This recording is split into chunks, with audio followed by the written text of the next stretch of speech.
of rebuilding, which first started out with, we had to get a bunch of geotechnical surveys, structural type surveys, all the things. You're basically building from the ground up. So you have to get a surveyor to survey the land and everything. But so that's debris removal. In what time frame? Emily, could you hold for just 1 second? Jim, you guys are on. Apparently, we thought we had more Zoom bandwidth than we do. We only were limited. Somehow we have 100 limits, and there are people trying to get in. So you guys that are on, if you pass this document along to others, would you notify them via text, email, however you choose to, that this is being recorded, and then we'll get the recording out, and meaning you'll have access to it, and then you could pass it along to them,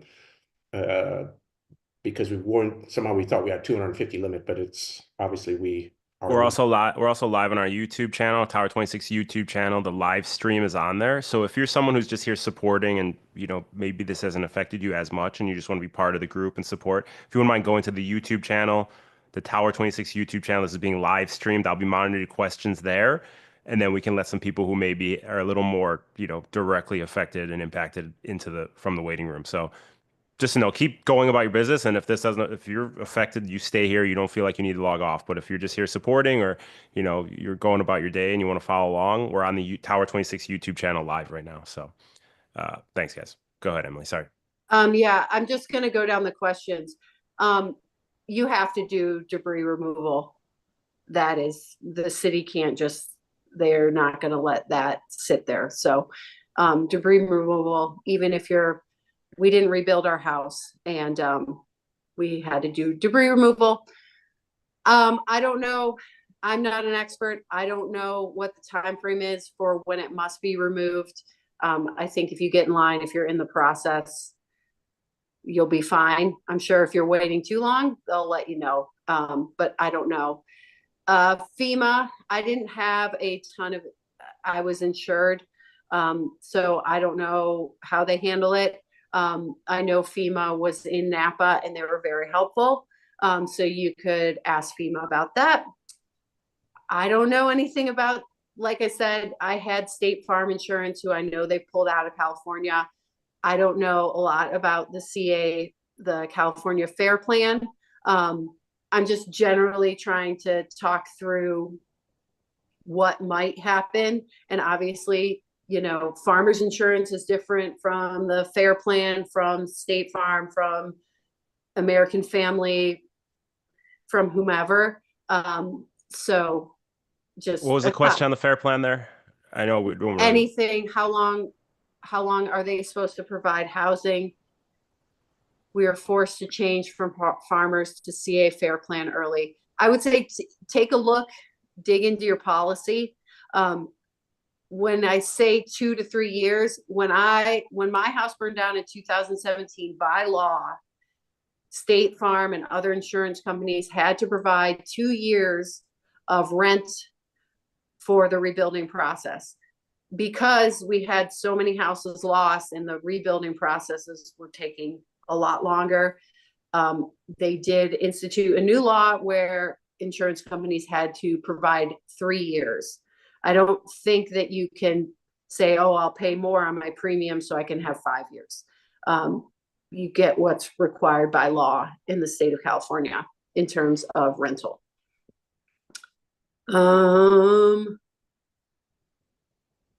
Yeah. So anyway, I kind of lost my train of thought, but personal property, we were required to make a list of everything in the house. So check with your insurance company on that. I know we were kind of the first huge disaster that happened where thousands of homes were lost. So from what I've heard in subsequent, like the Camp Fire in Paradise, there was the Glass Fire in Napa, they were a little bit more relaxed on the personal property thing. They were like, you lost everything, you're good. So just check with them what's required to get your limits on your personal property. Do you have any suggestions as to how you know, not many people think, oh, I got to take a video of my house, every single room, so I remember everything. What did you do to remember everything that you had to be replaced? Is there any Well, tips that you can give these guys that can help them I, stimulate the memory? well, I mean, honestly, that's why I carried my notebook around. Cause like I'd go over to a friend's house and I'd see them use things and I'd be like, oh, I had that. I had that. And just kind of like, I walked through Williams and Sonoma. I walked through Pottery Barn. I, you know, I went on kitchen tool websites and was like, oh, I had that. I had that. I had that. I had that. Um, Before you start the personal property list process, do talk to your insurance company and see if it is required. Um, because it is daunting and it's horrible and it will take a lot of your time. So just make sure. A lot of companies, you know, that I knew, they didn't require it for whatever reason. State Farm did. They got a lot of pushback, and then they, about 4 or 5 months into the process, they decided that we didn't have to do that. And we were able to get only 75% if you wanted the full 100% of your personal property coverage. They made you document. We took the 75% because the 25% wasn't worth our time to make the list. So just check with them. And honestly, your insurance company, they're probably in the process of doing this now, but you're going to start to get a lot of letters from them. They send update letters all the time on your coverage, how it's progressing along. Some will just give the full amount right away. Some kind of parse it out. You get 30% up front, and then it just takes a while to get through the system. And then you get another 30%, and then you get your full amount. So they kind of do like payment schedules, but any correspondence that you have with your insurance company, save any letters you get, save any emails you get, save any correspondence that you go back and forth with your claims adjuster on, just so you have a record of everything that happens during your claims process. But I will say that once they issue the claim and they start the process of it, you will get a lot of communication, a lot, which is great. And then you can use that communication to ask any questions that you have. So I guess to So start there's a question, and stop me if you answer this question, No. but does the living assistance come off the personal property allocation, or do you think it's separate? Or for you at least, was it a separate It was expense? separate. So we had those 3 buckets. We had dwelling, which is your house, like rebuilding your house, you know, costs that are associated with that. Then we had the personal property, all the stuff that would fall out of your house if you turned it upside down, your couches, your clothes, your shoes, etc. Then we had a 3rd bucket, which was for additional living expenses, and that's kind of where the rental things came out of. It just Okay. depends on what your policy is, and you know, a lot of us, we get our policy, we look at it, but we don't look at it super carefully until this type of thing happens. So you will get to know your policy through this process. Like I said, I had State Farm, so I can't comment on other policies and how it exactly works. I can just tell you my experience, and then maybe that'll give you a little bit of background to be able to talk to your insurance company and say, okay, well, how does this part work? How does that part work? Because I wouldn't have known to ask, oh, what bucket does the additional living expenses come out of, or anything like that. So I'm just trying to give a general idea, and then there might be little nuances to yours. Emily, Dana is asking about where her letter's being sent because people's mailboxes are burnt down. So do you update with the insurance company, your email? So you'll have your first kind of meeting with your claims adjuster, and then once you get a rental, because the rental lease and everything will all go through most likely. It's not like you will sign it, but they actually like sign it, and then you don't even have to pay the rent. They pay it automatically for you. So then they have that address on file, and that's where your letters go. And I would assume that likely now too, a lot of this is a lot more automated and you get them on email as well. But they will use your rental address at first, but your first step here is to get your claims adjuster, and then they kind of route you through this whole process, and get everything in line. But it's Friday. Yeah. Everything And happened. Emily, and Jim, this might be a good time to introduce John Perkins. But we invited John on. John's an expert in some of this because we live in Santa Barbara. We moved from Los Angeles. I was telling you guys to Santa Barbara a number of years ago. John is our realtor, but more importantly than being a realtor, John has been through the experience of the city, Santa Barbara, Montecito, with the fires, the floods, all the things that have gone on here in the last dozen years, well, 20 years-ish, as many of you guys are aware of. So John, maybe you're able to respond to some of the questions about, if you look in the comment section that are there, feel free to hop in if you have answers, John. Yes, thanks, Jerry, and I'll open that up and be able to do that. While you're doing that, John, I have a question from Juan, one of our swimmers. He said, what'd you do with your service accounts, the cable, water, subscriptions, newspapers? Were they automatically canceled, or did you have to manually cancel each one, Emily? We canceled them. Another thing you want to do is go to your tax assessor's office in your local municipality. Likely your tax right now, your property tax, is based on the fact that you're living in the property. Because it's not livable, your taxes for the property are likely going to be cut in half, or something like that. I believe like our taxes in Napa were, I think, 20 grand a year. And then we went to the tax assessor's office after the fire, and they automatically adjusted everybody's taxes on properties that were burned down. It was $10,000 a year.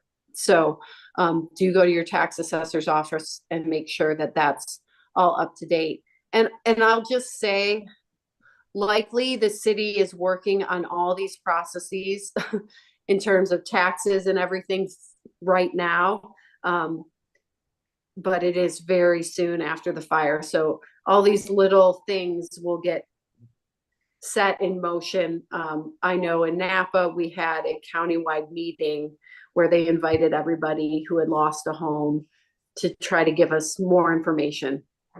So keep your eye out on that. Emily, too. just jumping in on the property taxes. Property taxes are due next month. I wouldn't be sending checks. So it's going to take some time to flush through this process. I'm advising my clients not. You guys, this is my wife, Elizabeth, and Elizabeth, Sorry. why don't you tell? I apologize. I just did. Sorry. I'm so sorry for everything that's going on. In addition to trying to manage this guy, I also run a CPA practice. So when it comes to some of the tax related stuff for my clients who lost their homes as well, I am advising them, do not send the property tax that's due next month. The wheels of government turn slowly, and you could likely pay that and then be entitled to a refund of the portion for the adjustment. But this is something that I'm going to be researching for my clients, and I'm happy once I get the answer, I'm happy to get that out to all of you, so that let's just like cross that off the list of, oh my God, one more expense that's coming up. So sit tight on that. I've made a note to add you guys to a distribution list so everyone has that information too. Hey, Elizabeth, it's Michael. Can I make a slight edit to what you just said? Yeah, Michael would be my of counsel. So yes, let's listen to what Michael has to say. So I for those who have the means to be able to pay their property taxes without significant burden, my suggestion would be to pay them and then work on the headache of getting a refund. For those who don't pay, because that is a real hardship. There will also be a headache or potential burden. It's just which side of the equation you want to be on. Because what you will see, and it will be potentially shocking at first, is penalties and interest that accrue on the late payment or non-payment. So, like I said, for those who have the ability, I would pay and then work on the headache of getting either the tax credit, which may come through, and or reimbursement. Likely it'll be a credit against whatever other future tax obligations you have. But if that's a burden, then follow Elizabeth's suggestion and kind of deal with having to try to get rid of any penalties or interest, which are likely going to get waived at some point, but it'll show up in the paperwork. But Yeah. they'll send you scary letters, but the good news of that is you don't have mailboxes. I know, too soon, sorry.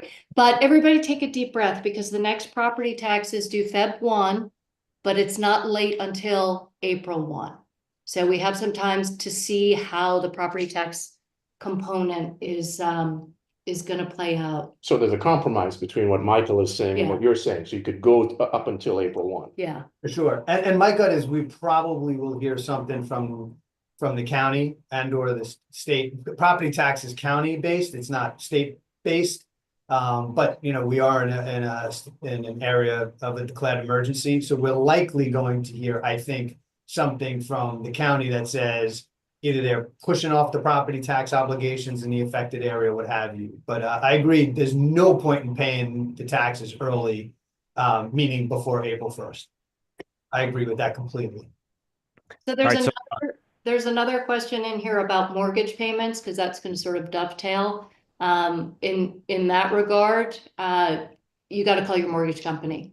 I mean, if you recall during pandemic, tenants were given certain opportunities to forego paying rent, but the landlords were not given any such opportunity to forego paying mortgages. So don't automatically assume that you no longer have a responsibility to your lender. Make sure that you contact your lender. They know what's going on, but contact your lender and find out if there is any type of deferral program that they're offering, whether in the short or the long term. Emily, what's your experience with your mortgage payments from 7 years? I didn't have a mortgage, so it's hard for me to comment on that. Okay. Property taxes and reassessment. I understand, like, if you rebuild and then it's assessed at a higher value, they capped our assessments. They said you can build at 125% of your old house and we're not gonna reassess. It's kind of like they held you at this point if you got your rebuilding done in a certain period of time, that 2-year period of time. So I think these really specific questions are great questions, and they're going to vary county to county. I know, like, some people were actually offered in the Napa fire.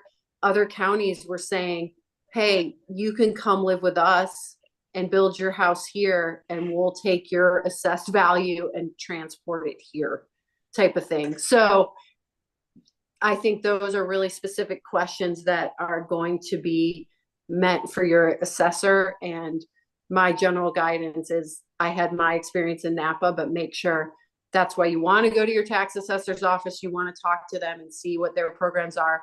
They're probably thinking about all this. I'm sure, you know, LA County is talking to other counties that have had these types of disasters and how did you handle it? What worked well, what didn't? So do make sure that you talk to your assessor's office on that, because those are all really great questions, but I just can't give you a concrete answer.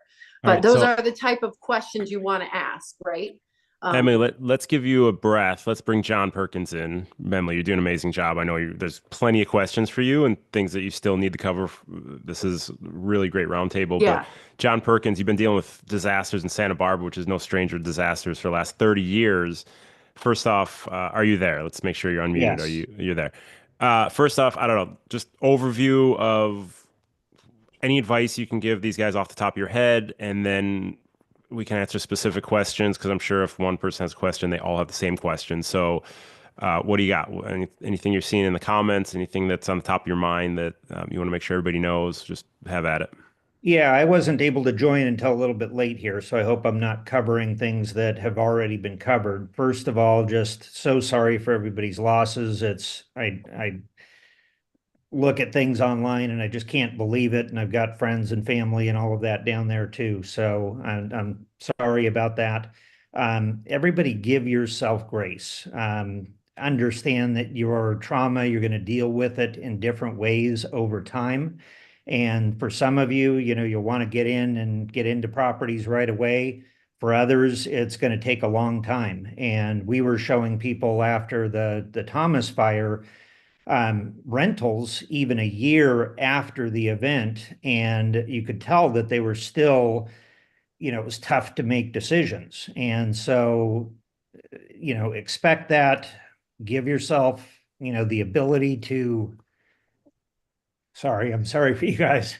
But just understand that it's going to be different for everybody, and, that's okay. So, as far as coming down to rentals, we as real estate agents and all that, I know Compass and then other companies are putting together teams that we're basically trying to put together lists of rentals that are available.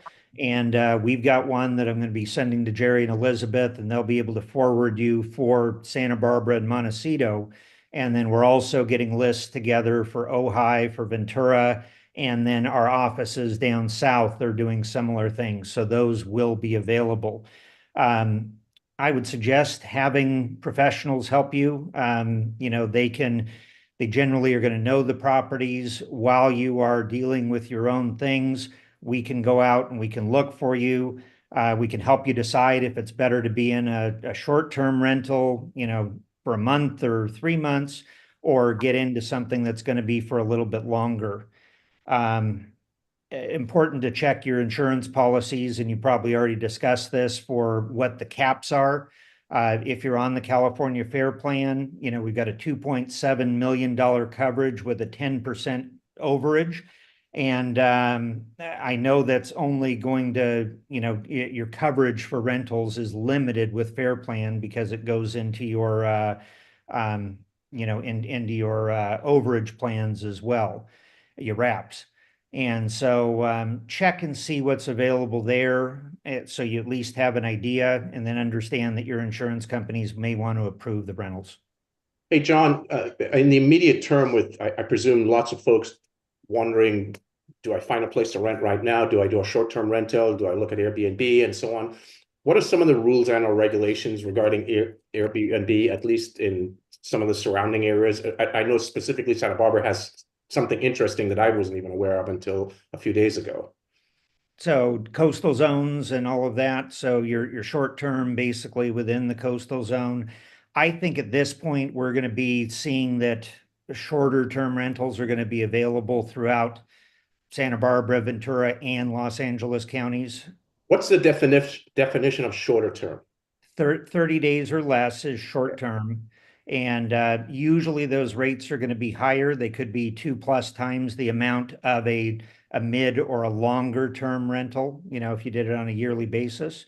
But I think you're going to find a lot of owners to be giving some flexibility and some grace at this point.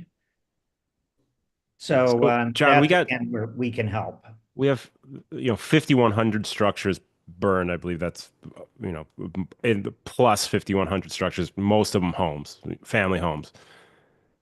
What do you suggest? Should they go to Airbnb, find a rental, move it? Where should they go? Like, what should be their steps? A lot of these people on the call right now are just in friends' houses. Where do they go next? Where do they go next? Like, what's your suggestion in that? Yeah. With that, again, I would suggest reaching out to people like us, real estate professionals, in an area where you want to be. So I would decide, hey, listen, where do you feel like you'll be most comfortable, and get into ideally, I would say probably a 3-month lease, and then try to negotiate an option for another 3 months or maybe 6 months. You want to have the flexibility because, you're still in that sort of shock stage.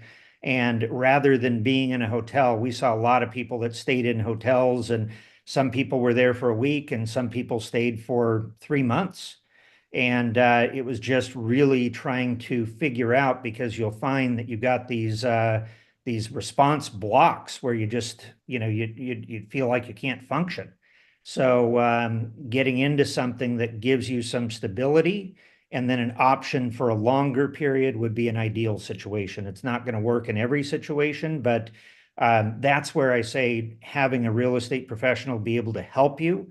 They can preview properties for you. They can give you a quick list of what's going on in the area, what's available, and then they can help you get the paperwork done. So it's just going to take a lot of that off your plate. I think dealing with the VRBOs and the Airbnbs, while that might work for some people, you've got several things going on with that, and it's nice to have counsel. And most of us these days are doing this just to help. We're not out there trying to seek a living or whatever that way. It's we realize that there's been a disaster and we want to do everything we can to help. And Jim, I know what I think I was hearing you get at is like, you're asking John, where do these people start? What do you do tomorrow? Because they just heard from Emily, getting the debris off the lot could take 2 months. And so it really kind of highlights you're in for the long haul. This is a marathon here. And I really want to go back to John's point. And I apologize if I don't have any basis to say this, but give yourselves grace. Go through what you need to go through. If you can't make a decision, let yourself know it's okay. If you can't make a decision today, you can make one tomorrow. But just take baby steps. This is a monumental task in front of you, and so many of us are here to buoy you. So don't be afraid to ask for help. I think that's a really good point and I know because I've been there, you want the answers now. You want to know, what do I do next? What do I do next? It's those little things, going to USPS.com, getting your mail held at the post office so you can go pick it up, canceling all your, cable, power, all that stuff, turning all that stuff off for now. Following up with the city on, you will likely need approval for your debris removal. Asking the city what that process is. So starting to get the information to get the ball rolling is all those kind of little steps. Finding a place to live. I know that was kind of the first thing we did. We went down to my parents' house who lived in the Monterey Bay area. It ended up that the house next door to them was for rent. We rented that. We talked to our insurance company. We rented that for 6 weeks. Well, we figured out, are we going to get a rental up in Napa? What are we going to do? So all those little things, kind of find a place to settle yourself so then you can work on these little steps. Because I want to answer every question on here, but some of the specifics I just don't know the answer to, which is why you'll need to talk to your insurance claims adjuster, do all those things. Okay, what else we have? Jerry, you seen anything in the comments? Yeah, Michael Mallow, who was just chatting a moment ago with my wife, is Jim Crane just hopped on. I think I saw Jim. Jim, do you want to comment on what Michael wrote here? I think you had a suggestion. He jumped off the call to make room. Yeah, I just jumped back on. Oh, you Yeah. did. Sorry. Sorry, guys. It's okay. Good to see you, Jim. You guys, Jim's thank one of you. our members for God knows how many years, 15, 20 years. I think right out of high school. Anyway, I've been looking for people already, and there are just areas, as Michael noted, I don't want to take a lot of time, where homes were not damaged, but they're still under the evacuation into Brentwood, even Calabasas. That's why Jim's where he is, things like that, where I can't show the properties because until that evacuation is lifted, we can't get in there. And it applies to some of that area in Santa Monica, which is fine, but it's right on the border of the Palisades and things like that. So I'm vigilant on doing this. I'm also watching to see there are people that will take advantage of you folks and ask for these crazy rents and stuff like that. And so we'll keep that in mind. But if you need anything, let any of us know. Like, I don't remember who my utility companies are. That could, when you have a brain fart, let us know and we can research all that. There's websites for everything. And again, I'm truly sorry for everything that's happened, but I'm here to make your life easier if I can at all. Jim will. I mean, the guy will bend over backwards, as I'm sure John will too. But thank you, James. Appreciate that. So, Emily, let's go back to you. Where did you start? You lost everything, right? I was talking to our athletes yesterday. They don't have shoes, right? They had to get out so fast. They don't have their shoes. They don't have anything, right? Where did you start rebuilding what you needed? Obviously, necessities first, but someone who's been there, done that. Let's get your experience as to how did you get going again? I went to Target and I bought underwear and I bought toothpaste and I bought all those little things that you need that you didn't take when you left. The only things that I took were my cats, my computer, and that's it. So, and my car, obviously, I drove out. But that's it. So, I went to Target and I got some things. We got settled in our rental next door to my parents, and just kind of started the process of talking all these things I'm talking about talking to your claims adjuster. Once you get your claims adjuster, ask them questions. I mean, pepper them, and I think that talking here will give you guys a good amount of information so you know where to start. So when they start talking about things, you can be like, I've heard this before. So ask those questions. And I just kind of started, okay, talking to the city, when's debris removal going to be? What's the process for that? What kind of approvals do I need for that? Do I need to make sure that we have fencing around the property? For us, they came up and they put fencing around our pool and everything. They put down the erosion control. So just Emily, is there, for clarity purposes, is there an order of process priority that those affected should be on their checklist? What are the top 10, and is there an order that those can or should be done in?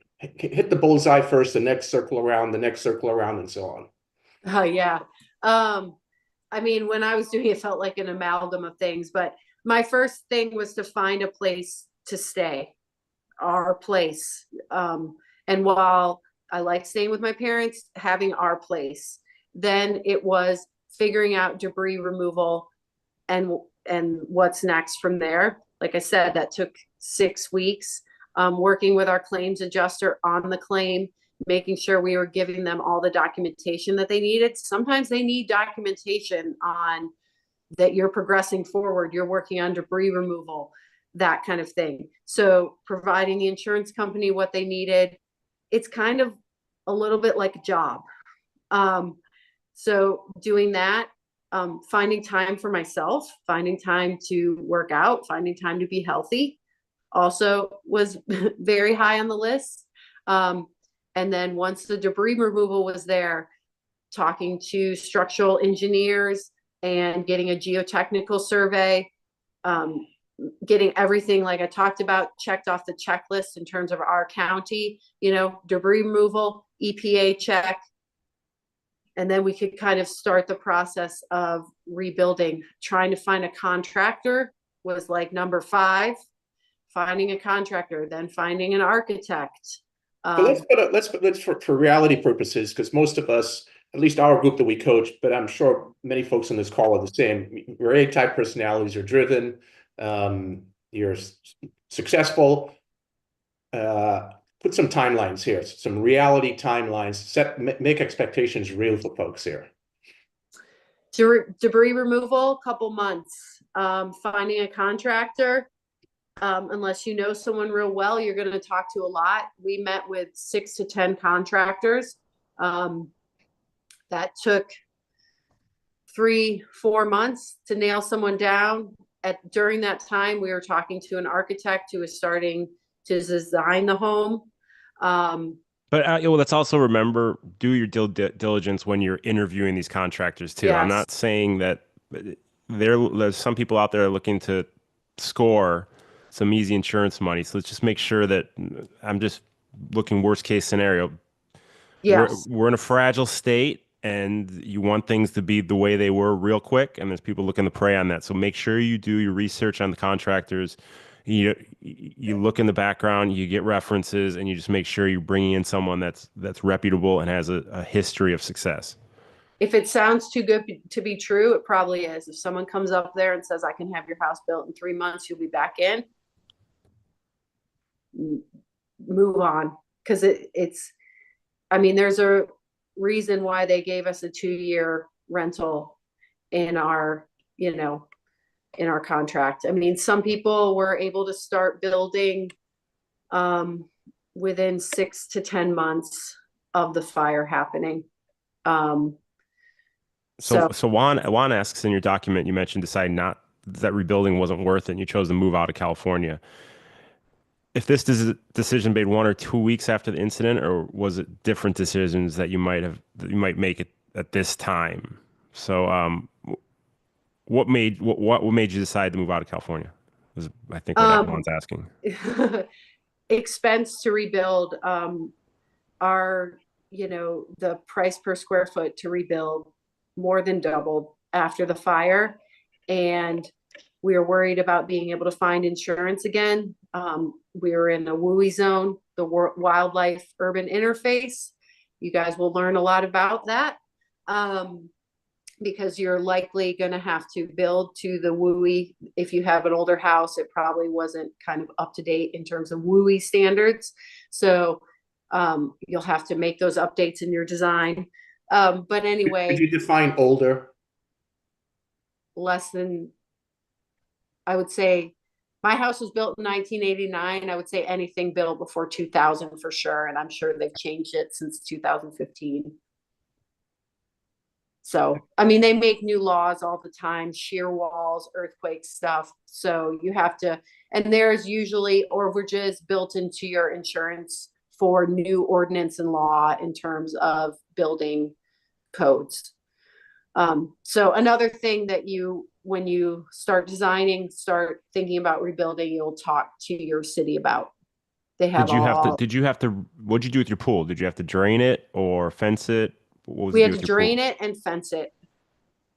Yep. It was drained and fenced. I don't see Michael Mallow down there. Audra, is he there? There's a question of, should anyone get an insurance lawyer? Is that necessary? Do you think you need a lawyer to deal with the insurance company? Would that be a question you could answer, Emily? Sorry, Michael stepped out, but I'm in his office, so that qualifies me to answer the. Yeah, you know everything he knows. You taught him everything he knows. Okay. We've talked to a number of people about this, and what we understand is that if you have an advocate, you generally fare better with the insurance company, and a number of us are working to do that.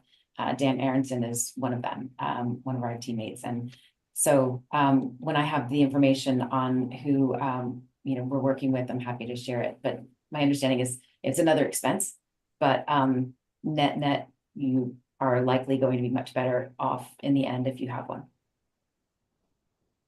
That's been what I've heard as well. I just responded. I've got a friend that's a retired insurance attorney, and he used to work against the insurance companies, and he said the same thing.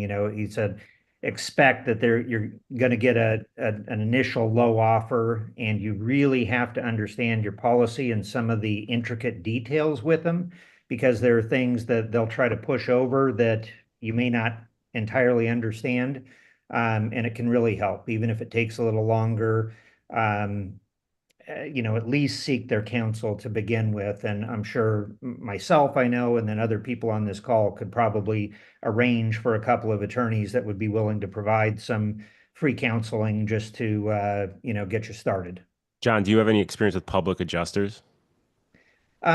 This attorney, as far as that goes, his feedback on them is that some of them are very good, some of them are very bad. I suppose it's just like any of us in any business. But get somebody that has experience with this type of situation and knows what they're doing would be the advice. Emily, Mark and Ellen asked, what did you do with your property when you decided not to rebuild? What do you do, or what did I do? What did we do? My husband and I are now divorced, but he still owns the property.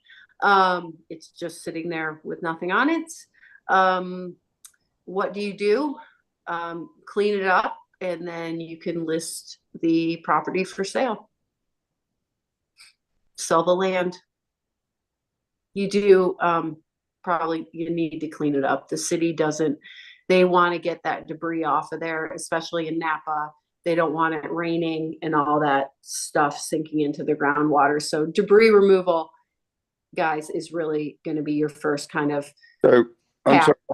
I'm sorry to interrupt. One of the things I read about or heard is that FEMA may be doing that debris removal. So I think we need to make sure that absolutely, I agree that debris removal is critical. It's just a question of if you jump the gun and then all of a sudden FEMA can come and do it as part of the process, it's finding those steps. And as you said, it's all about steps. So that's just my suggestion. Hey, John, could Thank you you. speak to, after the experience that you had Thank you. with the mudslides here, for anyone who's on this call who may be in this moment thinking, F it, I'm just walking away. Is it possible for title to transfer on a property if it hasn't been cleaned up? Can you just walk away and sell it with, you know, the ash in its current state, or do you have to go through some of these debris removal EPA checks before title could transfer? I don't have direct experience, but I do know there were a lot of people that came in and purchased properties. There was money that was there. And it was probably very low to begin with and then increased over time, you know, the further out from the disaster. So I would say talk with the insurance company first and make sure that you've got a reasonable direction there. Talk with some sort of advisor, you know, attorney wise or whatever, to make sure you're getting on the right steps with the insurance company, and then make that decision after that. I wouldn't tend to try to make a decision immediately. Listen, I'm going to sell. Even though it's tough, try to give yourself some time just to, you know, to go through the process for a little bit before you make a decision like that. Yeah, I think that I answered would Cynthia's reiterate question. that. You don't want them, if they don't think you're going to rebuild, they might short you on Yeah. what they give you. That's a really good point, Emily. We had that question last night over dinner. We were talking about if you're not going to rebuild, does the insurance company still give you the money? They might not. Some of them require kind of progress forward. So I would just think about that. So Elizabeth, Dana, There's a way to, you got to get information from your insurance company without giving too much away of what you are thinking. So just do the process. I think that's really important. Dana asked, at 73 years old, have you ever heard of someone carrying their property tax rate to the next home? Maybe Elizabeth can answer that. Yeah, there was something passed recently about carrying a property tax rate into a new home. In that particular case, though, it involves the sale of the previous home. So under the current scenario, I'm not exactly sure which property tax rate they'll let you take over. Is it the property tax rate prior to the disaster, the newly assessed rate from the disaster, you know, the timing of the sale of the house? So that's something that I will dig into as well, as it relates to property taxes. Audrey, And can you unmute? Emily also mentioned that her experience in 2017 was that a special rule was put in place to allow that to happen, or other counties, to incentivize people to come live in their county, gave them an option to make that transfer. So there could very well be some programs that are on the horizon that would involve these kind of issues. Yeah. All right, Audrey, it's your time to shine. What's on your mind? You always have great things on your mind. You want to ask something, anything that's bouncing around in there, let's get it out. No, this is incredibly helpful. And Emily, thank you so much. I read your document when you first sent it out and have been sharing it with many, many people. We actually have text string with my street, and it's just Huh. unbelievable. You know, everybody started identifying themselves. You know, like, okay, who is this phone number? You know, this is me. And so we have, you know, 934 Fisk, 943 Fisk, 972 Fisk, like my house is gone, my house is gone, my house is gone. Here's a video, here's a video. But sharing, you know, get a pad of paper, write everything down. I just put in the chat how to apply for FEMA assistance. It's really easy. But I did find in a lot of the sites that are supposed to be available, that are available for assistance, when you try to go in at first, or maybe the first 5 times, you get kicked out, or it says not available. It's available. They're just, I think, overwhelmed. So, you know, we just keep trying to set our sights on what comes next. And it's just easiest, like in an Ironman or any endurance sport, you know that you have highs and lows. And when you're in the lows, you got to keep going. Don't wallow there, because then you're just stuck. You know, when you're going through hell, by all means, keep going. So that's where we are right now. Right. That's all each other, right? Yeah, there was Yeah. a question about FEMA, and if you have insurance, if you're eligible for FEMA, take a look at their regulations. When I wasn't eligible for FEMA as a homeowner and having insurance, just check on that. There was also a thing about debris removal in FEMA. FEMA didn't do our debris removal, but U.S. Army Corps of Engineers did. Like I said, we went down the private route at first, got some quotes. While we were in the middle of getting quotes for debris removal, the city came out and said, hey, we're going to have the U.S. Army Corps of Engineers come in. We thought that was the better option. So again, it's getting as much information as you can, and then likely your city is going to catch up a little bit. They're overwhelmed. Just remember that. If you guys don't have Emily's document, I put it in the chat a couple times. I just put it again. I put it under Google Drive, so you can go access it there. So it's in there. I just put it, and it's further up in the chat too. So if you don't have that, there it is. There you can. I think you can save it from the Google Drive. Emily, as a former world-class athlete and dealing with super stressful situations, competitions, you know, all the things you went through in your collegiate career and then your professional career after, for you, which may be different for everybody else, but for you, how long did it take you after the incident, after the date of the fire and losing your home? How long did it take you before a couple of things? One, you actually were able to have a great night's sleep. And then two, the emotion of the loss, the overwhelming emotion where you were able to actually start controlling your emotions rather than your emotions managing you. How long was that process for you? I've always been a good sleeper. I obviously didn't sleep the night of the fire because we evacuated at 1 a.m. I would say I was sleeping pretty well on the second night. Interestingly enough, Jerry, you'll love this. My swimming bag was right next to my purse when I ran out of the house. Of course. So I grabbed my swimming bag, and I shit you not, I went swimming 5 hours later at a small shitty pool I found in some little town in California where I was. So there's a good message there, right? To get whatever you guys do for your activity, your exercise. For our athletes, obviously, their training.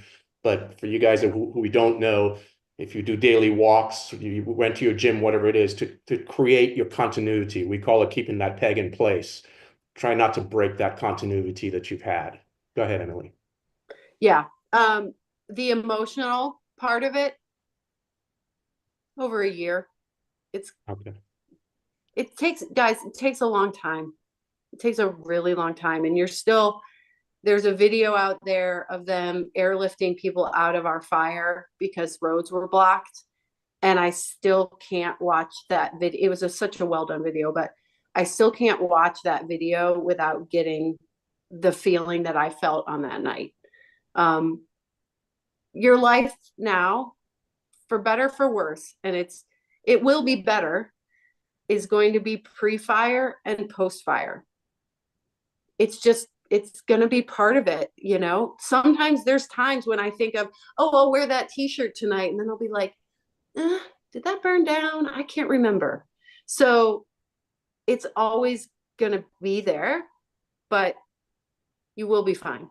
I promise. But it's just like Jerry said, it's step by step, little things, just every day, and keeping moving. I ascribe by the Mood follows action. If you wait to feel like doing something, you're going to be waiting forever.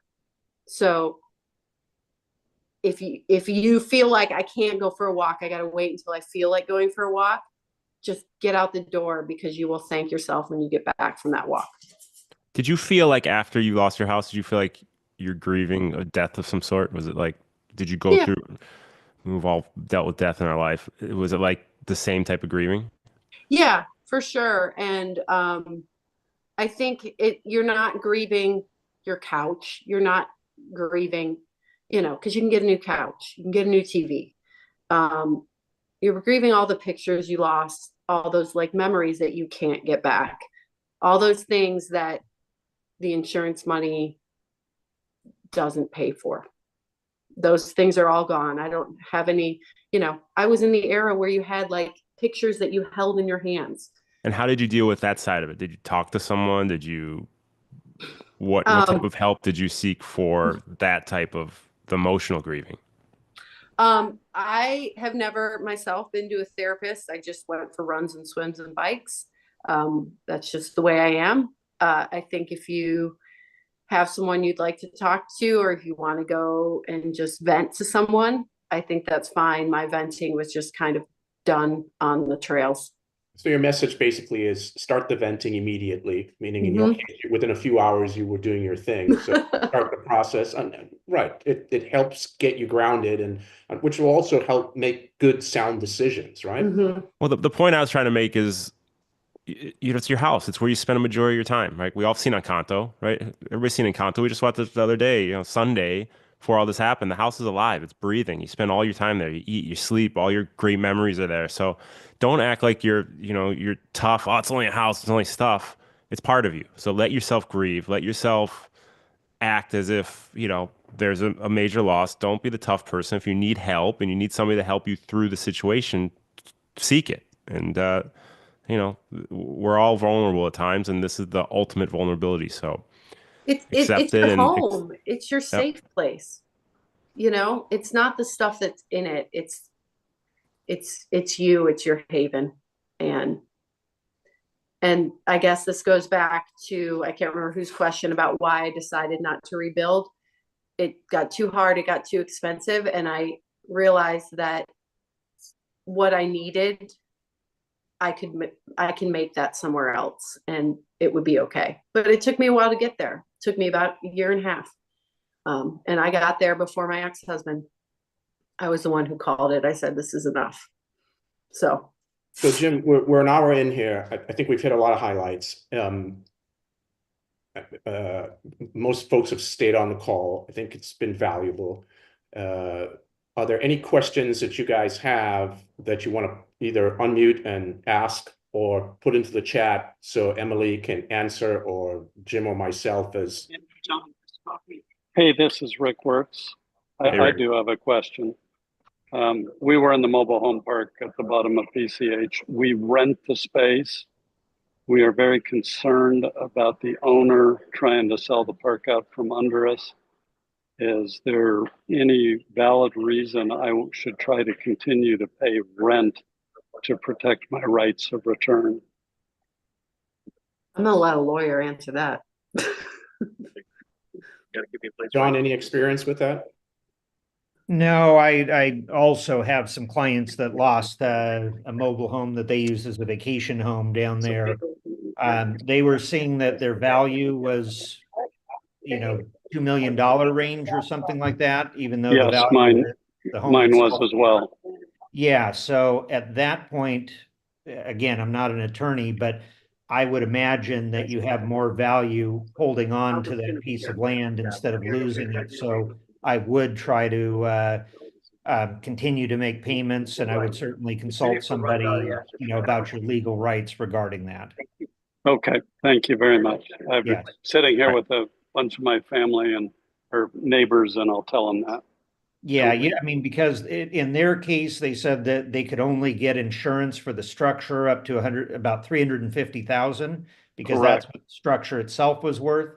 So you translate that and you say, okay, if this would sell for $2 million, what's the land? You got $1,650,000 that you'd be potentially just walking away from if you stop making and give them an ability to kick you out. So I Okay, tend to not want to let that happen. that was my thinking. And Michael, I saw you put something in the text, but I'll talk to you later. And I think it's Audra that did. Okay. All right. All right, Rick. Thanks, buddy. Love you guys. All right, Haldis, you got something you want to unmute and ask? Yeah, sure. What is the transfer on Prop 13 when you rebuild? Can you repeat that one more time? What? Yeah. What's the consequence of transferring Prop 13 tax considerations when you rebuild on the same land? What's the process? I think what you're gonna see in the property taxes, and Emily hit on this earlier, is you're gonna see a significant reduction in the assessed value right now due to the devastation. And then when you rebuild, they will bring it back up. It's a great question. Theoretically, if you tore your house down and rebuilt it, it would be assessed at a higher value than the original structure. But will they carry over those rates? And that is what I was speaking to earlier about. I think there's going to be some programs on the horizon to give some relief to the people who are going to be rebuilding and creating more value than they lost. So these are issues I'm digging into for my own clients as well as all of you, and I will send out some information as soon as I have something valuable to share. Hey, Jim, how do we, many of the folks on here, we don't have contact info, nor do we need to, but in case you guys want to receive information, how can we go about Sending it following up and sending out?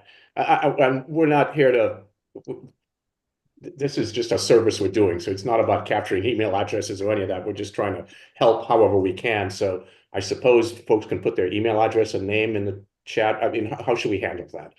You can go to our public Facebook page. We'll post this recording on the public Facebook page so you guys can see that.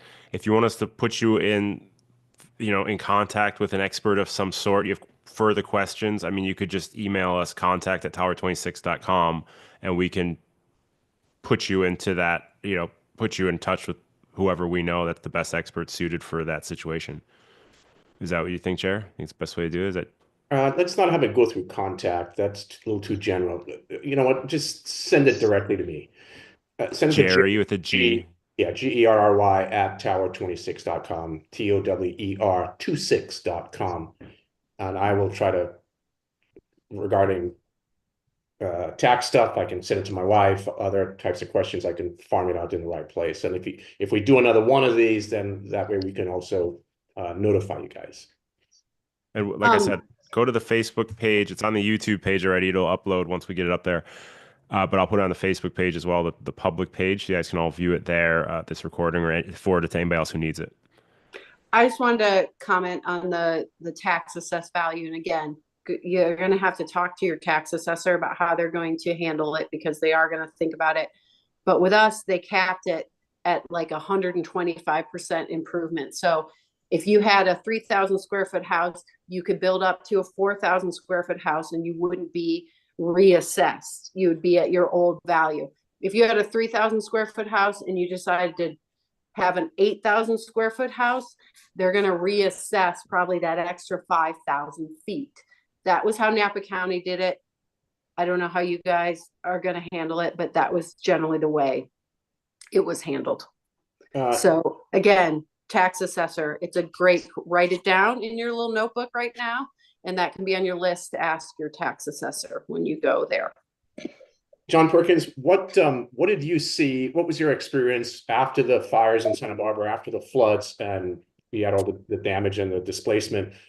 Was it advisable for folks like Emily is suggesting to get one of her main things was get anchored, get a place to stay, and you talked about a rental, right?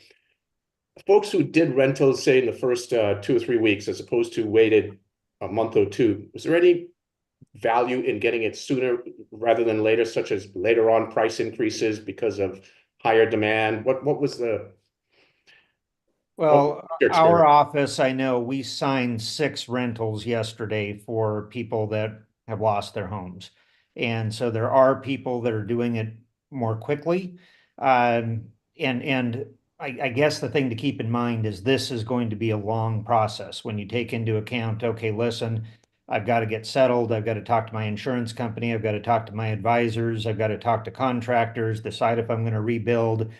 And, I hate to say it, but it's going to be years. And we had people after the Thomas fire 7 years after that still hadn't rebuilt. And so that's something to factor in. Okay, listen, this could be a very long process. You don't want to make a decision of committing to rebuilding or not quickly. You want to give yourself time. So getting into a 3-month or 6-month or even a year now, on the sooner side, I think is better. I think we will see, we're working on more rentals for people. I know, again, our offices down south, they're doing the same, and I will pass that information along to Jerry as well, any links to help. But I think getting into something within the next month is probably a good idea. If you're at a hotel now or a friend's house now, get comfortable, start looking, and, try to get an option. If it's a 3-month situation, try to get an option for another 3 or another 6, just to give yourself that flexibility if you're not as far along as you think you might be, and then prepare for a long process and decisions. Do you rebuild or do you not? And unfortunately, contractors were in our area were very limited, and we saw prices jump. I mean, even now we're seeing $2,000 a foot in Montecito to rebuild, and so. Depending on what happens down there and where people come, there's going to be a lot of backlog and a lot of price increases that may make rebuilding, even with good insurance coverage, cost prohibitive. Someone asked, does anyone have experience with current with HOA townhomes? It's sort of a broad question, but can whoever's on mute, that's I'll get on background noise. Corinne, C-A-R-E-N, if I'm pronouncing it correctly. It's Karen. It's Karen. Hi. Hi. Yeah. So I live, my home was in the Highlands in Pacific Palisades, and the majority of the homes up there, long stretch of them they're gone. And most of the ones on the lower level are in an HOA situation. So you have their townhomes. So you have your personal insurance for the inside, and then you have your HOA policies, which cover all of the outside. So my question is, to rebuild that, they have to go through the HOA, has to rebuild the outside part of it, right? They have to go, and they have some responsibility for the debris, and they have some responsibility for a lot of things, but all the outside, that HOA policy is supposed to cover all of that. My only responsibility in my own personal is only the inside. So there's two separate things going on. Does that make sense? I would certainly start with your HOA and talk to the president or whoever's associated there.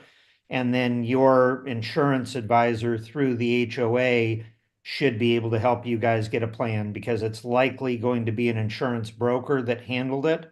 And in doing so, they can probably help cancel. And then I'm assuming that your HOA will bring an attorney on board just to make sure that things are right. But you're correct. They'll handle all the exterior stuff and building it.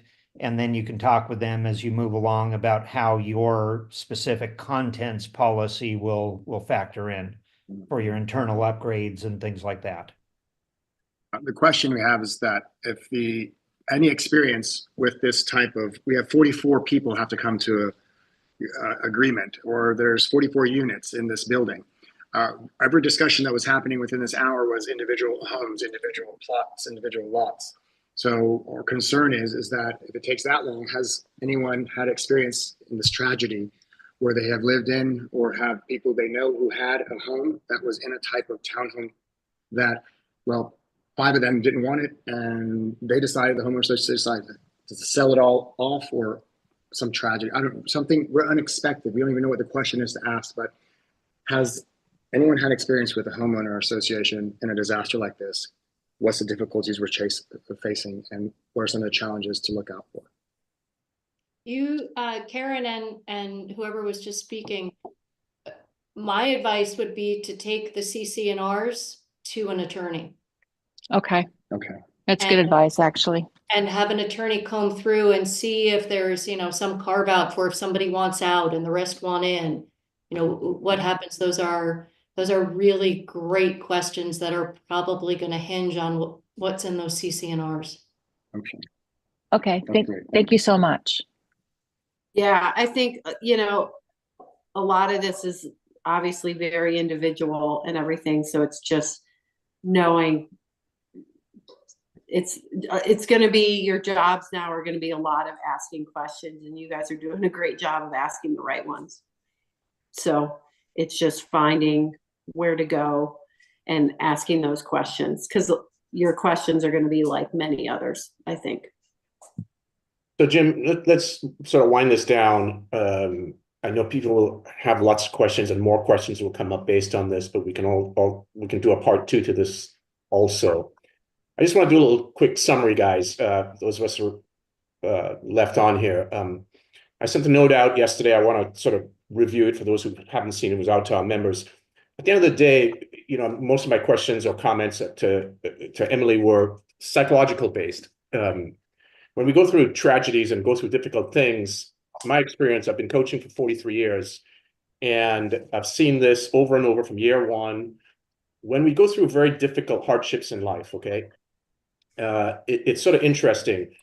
There are a number of things that make us who we are, and we have what I call the foundations of life, the anchor points of life. And when an anchor point gets uprooted, in this case, your homes are lost, you would think that we would go anchor down our other anchor points, and other anchor points are, for our athletes, would be their exercise, their fitness routine. Other anchor points would be staying in touch with your family. Other anchor points would be the emotional friendships you have.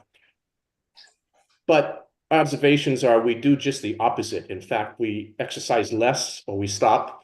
We don't call that friend or parent or family member that we normally do as often, because we're in so much grief and so much pain that we become more internal. And this is the time to actually do the things that you did every single week, every single day, and every single week, your routine, more so than not. Although the tendency is to do the opposite, to not exercise, or to not call your mother, father, son, brother, sister as frequently as you do, because so much time is being spent on yourself trying to fix this problem. So I sort of encourage you to keep your routine, or try to keep a routine as much as possible, because that routine is what's also going to be, that's the fabric that's going to help you through this period of time that is extremely traumatic for you. So work out, sleep, eat, call your family, continue with your hobbies, do the best you can to keep those anchors in place. And like anything else, the storm always passes and the sun rises again. We just have to hang in there and get through this. And as Audra talked about earlier, for those of us who are athletes, this is your Ironman, and during the Ironman there are tough times. So hang in there. We're here to support you as best we can. And for our athletes, we're up here this weekend. We've opened up workouts for you to come to, and then come to our house after. We just want to be supportive and help you get through this. So remember, email Jerry, GEROY @tower26.com. We'll put you guys in touch with whoever you need to be put in touch with, answer as many questions as we can.